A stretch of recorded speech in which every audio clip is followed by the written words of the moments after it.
উপজেলায় জিয়াউর রহমানের 89তম জন্মবার্ষিকী পালিত। ডুমুরিয়া উপজেলা জাতীয়তাবাদী দল বিএনপির আয়োজনে শহীদ রাষ্ট্রপতি জিয়াউর রহমানের 89তম জন্মবার্ষিকী উপলক্ষে আলোচনা সভা ও দোয়া মাহফিল অনুষ্ঠিত হয়েছে।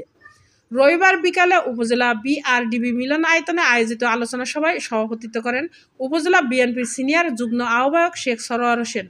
উপজেলা বিএনপির সদস্য সচিব সর্দার আব্দুল মালেকের সঞ্চালনায় আলোচনা সভায় বক্তব্য দেন উপজেলা বিএনপির যুগ্ম আহ্বায়ক শেখ হাফিজুর রহমান, শেখ হেলাল উদ্দিন, মোল্লা মাহবুর রহমান, হাবিবুর রহমান হবি, অরুণ গোলদার, শেখ শাহিনুর রহমান, মশিয়ার রহমান লিটন, শেখ ফরহাদ হোসেন, আফজাল হোসেন খান, মতিয়ার রহমান বাচ্চু, নিত্যানন্দ মণ্ডল, মোল্লা মশিয়ার রহমান, শেখ আতিয়ার রহমান, আমিরুল ইসলাম, শহীদুল মোড়ল, সাইকুল ইসলাম, এম সালাম, হুমায়ুন কবির স্বপন, আব্দুর রব আকঞ্জি, ইকরামুল হোসেন, শফিকুল ইসলাম, আব্দুল সালাম, শাহানুর ইসলাম, পরিতোষ বালা, শফিকুল খান, জামিনুর রহমান, মুনায়েম গাজী, দেলাওয়ার হোসেন, আলমগীর আলম, সাইদুজ্জামান বাবু, আহমেদ ফকির, শফিকুল জোয়াদ্দার, গপ্পার শেখ, জিএম সাইকুল, শেখ ফরিদুল ইসলাম, আবু সাইদ, সেলিম মাস্টার, আমিনুর রহমান, বাবর খান সহ আরও অনেকে।